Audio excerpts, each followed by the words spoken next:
এ border আমি কাউকে দিতে পারবো না। শোনো স্বামী, যে দেহের প্রতি তোমার অধিকার, এই দেহটা আমি তোমার কাছে রাখলাম, আর আমি আমার মনটাকে নিয়ে গেলাম সেই রাসমঞ্চ। এই সেই গোপী কি করলো জানো? বিছড়ে দেহ বিদহি দেহ, বিছড়ে দেহ বিদহি দেহ, বিছড়ে দেহ বিদহি দেহ।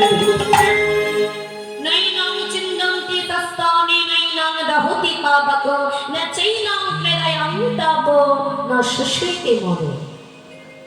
মানে জগতে এই আত্মাকে অস্ত্র দিয়ে কাটা যায় না, বায়ু তাকে শুষ্ক করতে পারে না, আগুন তাকে দহন করতে পারে না। তাই সেই গোপী কি করলো? তার দেহটাকে দেহ স্বামীর কাছে রেখে দিল, আর দেহের মধ্যে যে আত্মা রয়েছে এই আত্মাটাকে পৌঁছে দিল রাসমঞ্চ। বিছড়ি দেহ বিছড়ি দেহ